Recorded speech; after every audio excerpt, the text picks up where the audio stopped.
گڈی کو لونڈی بازار سے خرید کر لایا میرٹھ میں۔ اس دن لڈن برگد کے میدان میں پتنگیں لوٹ رہا تھا۔ محلے میں بڑی تھوتو ہوئی، اے بھیا رحیم خان پھر سے ایک چمکدار لونڈیا خرید لایا ہے، لیکن اس کے آگے منہ کھولنے کی کسی کو ہمت نہ تھی۔ محلے میں سب سے بڑی کریانہ اور منیاری کی دکان رحیم خان کی جو تھی، آدھے محلے کا ادھار راشن وہیں سے آتا تھا اور بقیہ آدھے محلے نے اس سے سود پر قرضہ لے رکھا تھا۔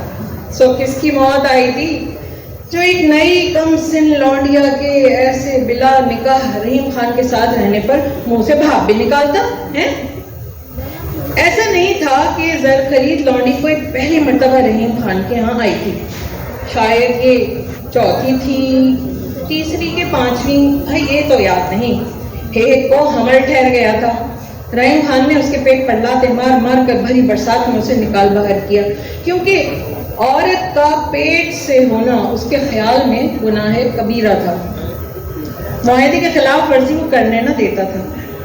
دوسری کا آنکھ مٹکا، اے بہن سن رہی ہو؟ دوسری کا آنکھ مٹکا پڑوس کے رضائی گدے والے تگڑے بشیر سے ہو گیا تھا۔ وہ بشیر کے ساتھ اسی کے ڈورے ڈالے روئی کے گدے گرماتی تو اس کے بعد اسے رحیم کا توندیلا ڈھیلا ڈھالا اور بدبودار جسم نہ بھاتا، یوں ہی مکر کرتی اور چھوٹی آوازوں سے اسے خوش کرتی۔ ایک دن رنگے ہاتھوں پکڑی گئی تو اسے بھی فارغ کر دیا گیا۔ تیسری کی سنو، وہ کھانا بہت بدمزہ پکاتی تھی اور محلے کے لوڑوں سے یوں اخبار منگوا کر پڑھتی تھی۔ بھلا وہ رحیم خان کو کیسے بھاتی؟ جلدی اسے بھی تنگے جوڑے کے ساتھ فارغ کر دیا گیا۔ اب جو ڈھولک سا کسا جسم لیے گڈی اس کی تحویل میں آئی تو ذرا گڑبڑا گیا۔ ایسی ٹناٹن جوانی اس کے ہاتھ گویا مفت میں لگ گئی تھی، لیکن ساتھ ہی ایک اور مصیبت آن پڑی۔ اب دکان پر بیٹھے کہ گھر کی رکھوالی کرے، کیا کرے؟ آخر اس نے باہر دیوار پر اور مکان پر ایک موٹا سا قفل لگا کر چلا گیا۔ گڈی کو کسی عورت سے تک بات کرنے پر پابندی تھی، بشتی رحیم خان کی موجودگی میں ڈول بھر پانی ڈال سکتا تھا اور بازار سے سارا سودا سلو وہ خود لے آیا کرتا تھا۔ اب یہ گھر سے باہر جا کر تو دکھائے۔ گڈی اس وقت گھر کا معائنہ کر رہی تھی۔ اس کا پہلا سوال تھا، گھر میں کوئی مندر نہیں ہے؟ پوجا نام ہوگی تو پاپ لگے گا۔ رحیم خان سر پکڑ کر بیٹھ گیا۔ لونڈی بازار میں کم داموں یہ سودا ایسی صورت سے پٹ رہا تھا کہ وہ اس کو مذہب بھی نہ پوچھ پایا۔ خیر کیا فرق پڑتا ہے، طریقے تو سب مذاہب میں ایک ہی ہیں۔ وہ اسے حمام، پیخانہ، گودام اور رسوئی دکھانے لے گیا۔ یہ چھوٹا دروازہ پچھلی گلی میں کھلتا ہے۔ نانا، گڈی بھدک گئی۔ گڈی نے چلنے کی ٹھانی۔ ارے جاتی کہاں ہے؟ مول دے کر لائے ہوں، مفت کمال توڑائی ہے۔ رحیم نے جھٹ سے گڈی کے ہاتھ سے پوٹلی چھین ایک طرف رکھ دی۔ رات کو پلنگ پر جانے کے خیال ہی سے اسے مستی چڑھ رہی تھی۔ کوئی 3 ماہ کی تپسیا کے بعد تو اسے یہ نمکین باقر خانی ہاتھ لگی تھی۔ اچھا تو ایسے کر نہا لے، مطلب اسنان کر لے، میں تیرے بھگوان جی کو، ارے کون سے بھگوان ہیں تیرے؟ ماتا کے، گنپتی کے، شیو، جو بولے گی وہ لے آتا ہوں۔ بس بڑھیا تیاری رکھنا، آج کباب پراٹھے تو ٹنڈے کے ہاں سے بنوا لوں گا، کل سے رسوئی تم کرنا۔ رحیم خان مست ہاتھی کی طرح جھومتا نکل گیا۔ دروازے پر بھاری قفل ڈالنا نہ بھولا۔ اگلے دن میرٹھ میں 10 محرم کے تعزیے نکل رہے تھے۔ لڈن پیش تھا، کالے کرتے اور ریشمی تہبند میں کالا تعویذ اور آنکھوں میں سیاہ سرمے کے ڈورے۔ الگ ہی لگتا تھا سب لونڈوں میں۔ یا حسین کا نعرہ لگا کر آہستہ سے اپنے یار منو کے کان میں بولا، کل سے پتنگوں کی پیش لگ رہی، میرا دل ابھی سے اچھل رہا ہے، تو میری طرف صبح ہی آ جانا۔ صبح کیوں؟ منو بولا۔ ابے مانجا نہیں بنائے گا کیا؟ سدی سے رحیم خان کی پتنگ کاٹیں گے کیا؟ بالے مانجا چاہیے، مانجا۔ قریب کی نہر میں تعزیے ٹھنڈے کیے گئے۔ رحیم خان کا تعزیہ سب سے اونچا تھا۔ دیکھنا جلدی اس کا گڈا کاٹوں گا میں، زیادہ ہر جگہ آگے میرے ماموں مر گئے، تیل ڈال کر آگ لگا دی خود کو، مگر یہ خنزیر کی اولاد، اس نے ان کا سود اور قرضہ معاف نہ کیا۔ منوہر عرف منو یہ سوچ کر حسین کا ماتم کرتا رہا کہ میں ہندو ہو کر لڈن کے تعزیے میں کیوں رو رہا ہوں، اور لڈن اپنے ماموں کے مر جانے کا بیان کرتا رہا۔ ماموں کے بعد ممانی گاؤں واپس چلی گئی تھی۔ 6 سال کام کر کے کسی طرح اس نے رحیم خان کا قرضہ اتارا۔ لنڈن خاندانی کن میلیا تھا، ساتھ میں مردوں کی مالش و چمپی بھی کر لیتا تھا، اتری ہڈی بھی بٹھا لیتا تھا، اور تو اور گاؤں میں اس سے اچھی ڈھولک کوئی نہ بجا سکتا تھا۔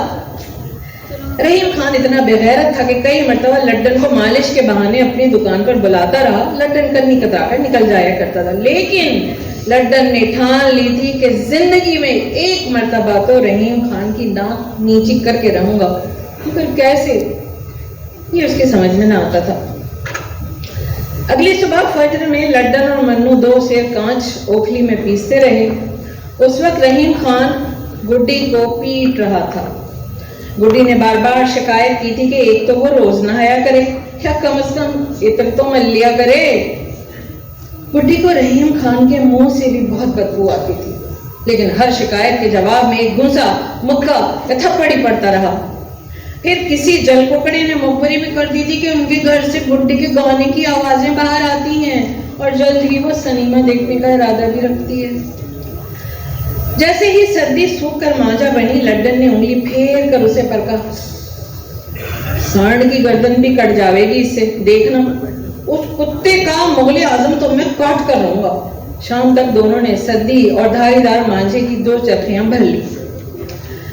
جہاں پیسے سے رحیم خان مکان، عورت اور عزت خرید لیتا تھا، اسی طرح سے وہ بازار کی سب سے بڑی پتنگ نور جہاں اور گڈے مغل اعظم کا بھی مالک تھا۔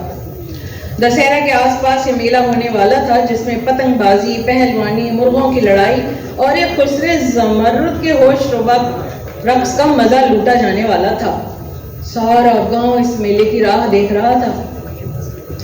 دوپہر کا وقت تھا، گھر سمیٹنے میں گڈی کو اتنی دیر ہو گئی کہ نہ ہی اب تک اس نے اشنان کیا تھا اور نہ مندر میں ہاتھ ہی جوڑے تھے۔ نہا کر ہی اسے پرساد بنانا تھا۔ صحن میں حمام کے نام پر رحیم نے بھوسے اور پتلی لکڑی کا چھپر سا بنا رکھا تھا، اسی کے نیچے تانبے کی دیگ اور پیتل کے لوٹے سے گڈی اپنے اوپر پانی ڈال رہی تھی۔ گرمی غضب کی تھی اور حبس ایسے کہ پتہ نہ کھڑکے۔ آخر اس مکان سے کیسے باہر نکلے، وہ سوچتی جا رہی تھی۔ سب کچھ تو اس کا خصم گھر لے آتا ہے، گھر کے دونوں دروازوں پر رحیم نے تالے مار رکھے۔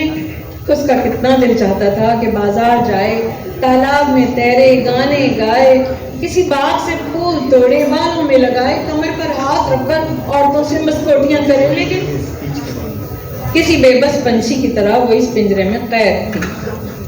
اڑا اڑا اڑا دھم!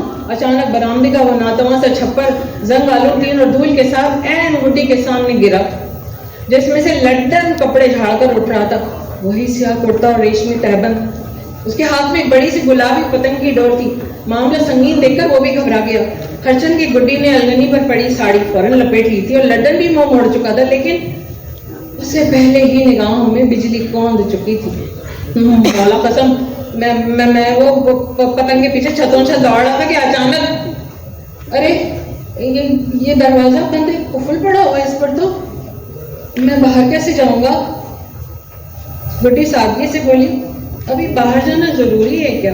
واپس پلٹو ادھر۔ ایک دن رحیم خان اپنی دکان بلکہ اپنے اڈے پر بیٹھا طرزدار کو لاتے مارنے میں مصروف تھا کہ پڑوس کی شگن بھی کھلی سانسوں سے وہاں آ گئے۔